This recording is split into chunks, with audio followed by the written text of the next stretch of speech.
Hello everyone! Welcome na naman dito sa aking YouTube channel, and today's video, isang napaka-legit na pwede nating mautangan ang isi-share ko sa inyo. At dito mga beses ay susubukan ko talaga na mag-apply para makita nyo kung ano yung possible na ma-experience nyo, kung ano yung mga requirements na kailangan at yung mga ID na pwede nating mo isubmit para nga tayo ay makapag-apply dito. Napaka-legit nga, kaya sana panoorin nyo yung buong video para magkaroon kayo ng idea kung ano yung mga legit nga, kung ano yung pwede nating mahiraman kapag kailangan natin ng extra cash para nga sa mga pang-emergency na pangangailangan. Pero bago ang lahat mga beshes, alam niyo ba na ako ay namimigay ng cellphone every 25th of the month?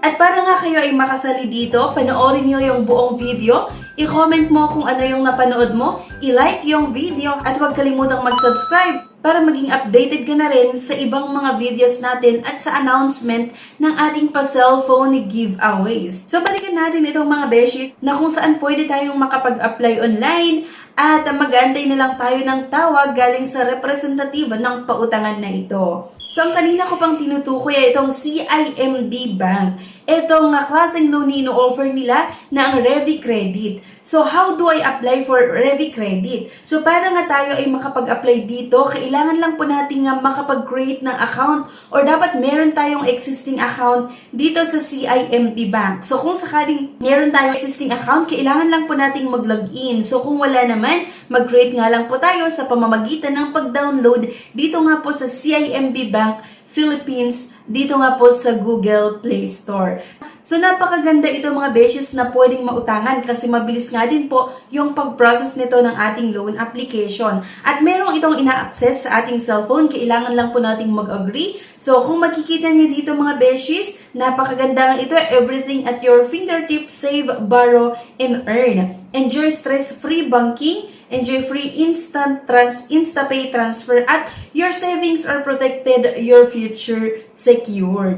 Get started lang, click para nga tayo ay makautang dito. So kung meron tayong dating account, login lang, at kung wala naman, create account. So dito nga mga beshes, mamimili ka kung anong account yung i-open natin. So sa akin nga, dito ako sa personal loan, at kung makikita nyo dito sa baba, loan a maximum amount of 1 million up to 60 months. So akalain mo mga beshes na napakahaba yung loan terms na ino-offer at malaki din po yung loan amount. So dito nga ay kailangan lang po nating mag-agree dito sa terms and conditions. I have read, fully understood, and agreed to the terms and condition and product disclosure sheet. And I hereby agree to allow the bank to share my information with third parties for strategic alliances, marketing, and promotional purposes.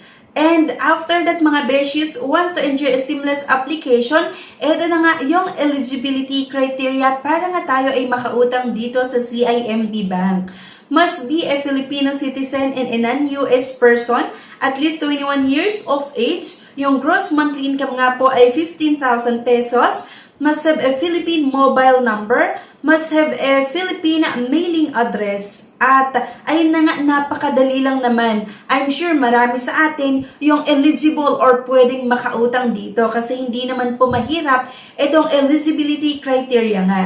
At ito na nga po yung mga valid IDs na tinatanggap ng CIMB Bank kapag gusto nyong umutang dito nga po sa Revi Credit na ino-offer na klaseng loan. So ang valid IDs ay yung driver's license, Philippines passport, national ID, yung Unified Multipurpose or UMID ID, yung Postal ID, yung Voters ID or Voters Comelec ID card, yung Social Security System or SSS, yung Philippine Identification System or PhilSys, at yung Printed e-Phil ID or yung Digital PhilSys ID. At kung makikita nyo dito mga beshes, napakadali lang din yung requirements kasi 1 month latest payslip nga lang po, yung Certificate of Employment at yung BIR Form 2316 para nga po sa mga employed at 1701 or BIR 1701 para nga po sa mga self-employed. So hindi kayo mahihirapan talaga sa pag-apply dito kasi tatlo lang talaga yung requirements na hinahanap. At how much do you want to borrow? Makikita nyo agad kung magkano yung pwede nating mahiram. At ayon nga dito mga beshes ay 30,000 hanggang 1 million. At mamimili ka nga lang po kung magkano yung gusto mong utangin. At kung makikita nyo nga dito sa baba, I want to repay in 12 months, 24, 36, 48, hanggang 60 months. So, napakahaba nga din po talaga yung loan terms na ino-offer. Kaya hindi talaga tayo mahihirapan sa paghahanap ng pambayad kasi binibigyan tayo ng pagkakataon, di ba? Dahil nga po sa mahaba yung loan terms nga na ino-offer. And once nga na nakapili ka, kagaya ko, 250,000 pesos, yung gusto kong subukan, mamimili lang tayo kung ano yung purpose of loan or kung saan nga ba natin gagamitin yung uutangin natin na pera. Pwede nga dito for education, medical or health, home improvement or repairs, personal consumption, at home improvement nga yung napili ko. At kung makikita nyo agad-agad, merong indicative interest rate na 2% at yung monthly or possible na magiging monthly amortization ko ay 7,191.99 pesos lang. Diba? At dito nga mga beses, your desired loan amount ay 250,000 pesos. Meron nga itong nakalagay na your indicative group creditor life insurance fee na 18,750 pesos. Kailangan lang natin nga basahin itong product disclosure and yun nga po yung group creditor life or GLC.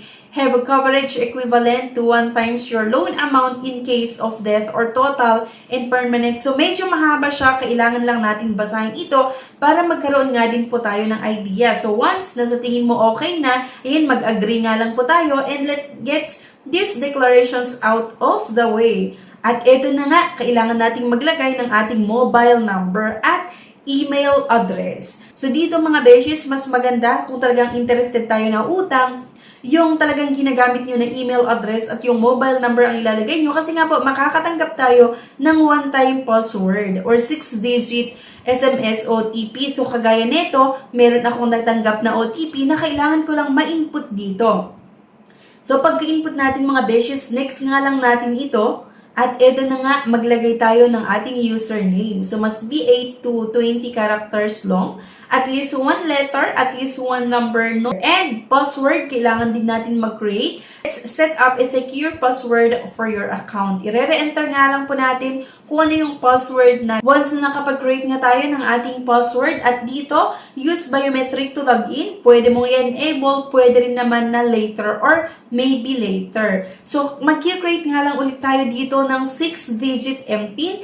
Please re-enter your 6-digit MPIN. And remember not to share yung MPIN nga natin sa iba. Customize your banking experience. To do so, we will ask for the following permissions which you can either allow or deny. So, meron nga itong i-access sa ating cellphone. So, nasa sa atin naman, option natin kung i-allow natin sila na i-access yung gusto nila sa ating cellphone nga or i-deny. So, yung calendar nga, yung contacts, yung location, media, and storage. What information will be collected and how will it be used? Basahin niyo lang po itong mga beshes para may idea nga lang din po tayo. CIMB Bank will securely gather anonymous usage summary and blah. So, allow CIMB Bank to access music and audio on this device. Allow lang natin ito mga beshes and to access photos and videos on this device nga, pwede nyo i-allow or don't allow or allow limited. Ayan. And make sure the ID you submit is part of list of valid IDs we accept. At ito na nga yung tinatanggap ng CIMB Bank na IDs. Driver's license, Philippine passport, national professional ID card, unified multi-purpose ID or UMID ID, postal ID, and so on. So, i-screenshot nyo na lang. And now, let's get you verified. So, dito nga mga beshes, i-scan lang natin yung front and back ng ating government ID. So, ito nga yung pagpipilian natin sa mga ID na pwede. Okay, so sa akin nga, UMID ID yung gagamitin ko. Pero aside nga sa UMID ID, pwede yung driver's license, Philippine passport, yung national professional ID card, yung postal ID, and allow sa CIMB Bank. Ayan. So, continue lang natin ito mga beshies and verification in progress agad-agad. So, 3 to 5 minutes lang or this can take around 3 to 5 minutes. Once we're done, you'll receive, and ito na nga mga beshies, review your application details. Make sure the following details are correct. At kung makikita nyo dito mga beshies, yung nasubmit natin na ating loan application ay 250,000 pesos. Loan tenure nga ay 60 months at purpose of loan home improvement At monthly installment nga natin ay 7,191.99 pesos.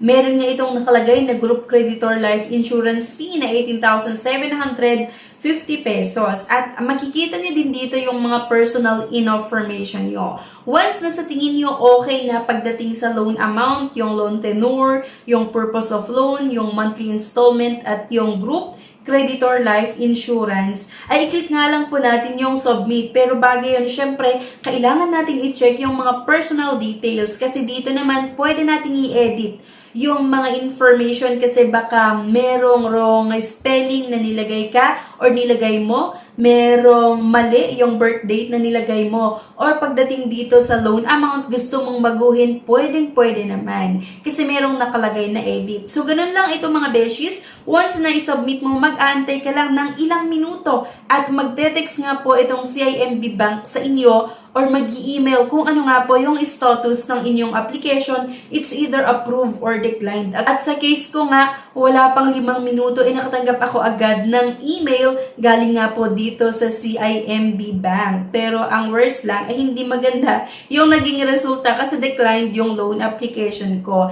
Pero siguro ang isa sa mga reason kung bakit nga na-declined yung loan application ko dito ay dahil nga may mga infos na medyo hindi okay yung nilagay ko na information, for example sa salary, kasi hindi naman po talaga ako employed and as of now wala pa akong maide-declare na business kaya na-decline ka ang ating loan application. Pero for sure, kapag ikaw ay isang empleyado or may sariling business, pwede kang makahiram dito nga po sa CIMB Bank. So napakadali lang, i-download nyo nga lang po yung CIMB Bank na makikita sa Google Play Store. Pero kung sakali po mga beshies na naghahanap kayo ng ibang option na pwedeng mautangan online, meron po akong nilagay na link na makikita sa comment section at sa description below. Pwede nyo i-click yung link na yan para may explore yung mga ibang option na pwedeng mahiraman online.